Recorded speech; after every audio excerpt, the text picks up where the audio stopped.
Okay, so basically kicking off episode 6, like maybe in the next episode I want to make a case for Coach Morne for obviously him being Coach of the Year. I want to go over Dricus and Cameron's fights in 2024 with retrospect of previous years, discuss Dricus' style as a fighter, discuss Dricus' footwork versus Cameron's footwork as well, the feet placement, the distance measurements, and range control in MMA and their MMA.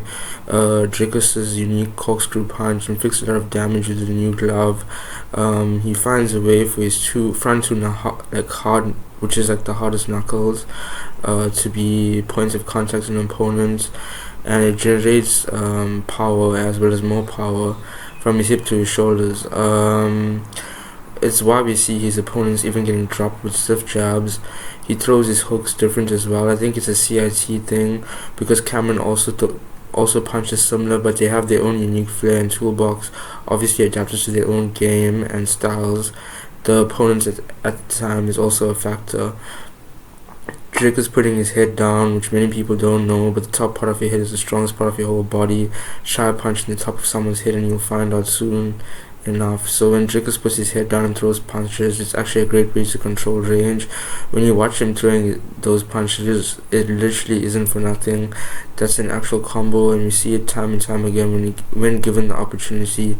He basically someone gets clipped by him.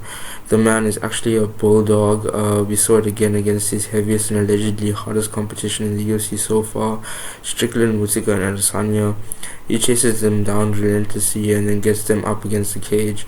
Using technique, yes, we will get into it, but he also manhandles his opponents. It isn't obvious to the untrained eye, but those that know.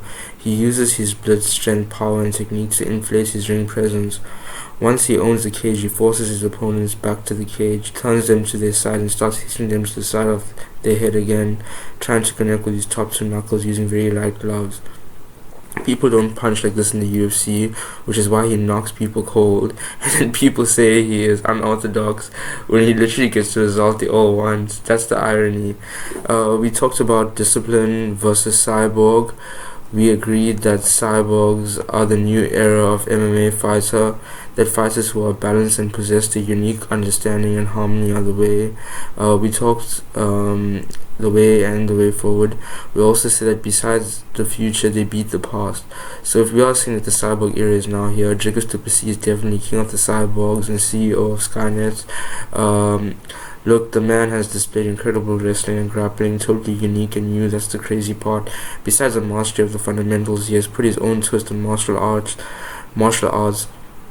which has seen him grow very successful in the ring and with the fans, like MMA fans in general, at the stage, not just with African fans.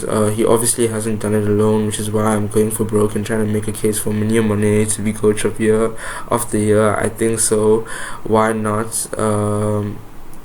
Yeah, anyway, so let's go over Dricus and Cameron's fights in the UFC, and let's pay special attention to finding commonality for CIT style, the variations in style between Dricus and Cameron, as well as Den, and how these styles are adapted in gameplay against their opponents.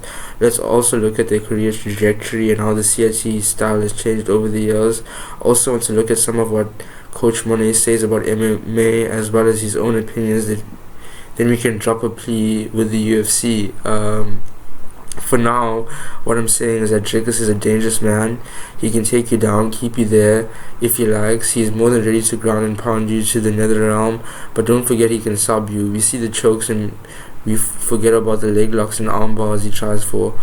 And leg locks he gets. The man is an expert on the ground. I'd argue that he actually is, the most dangerous middleweight on the ground ever. Yeah, I said that.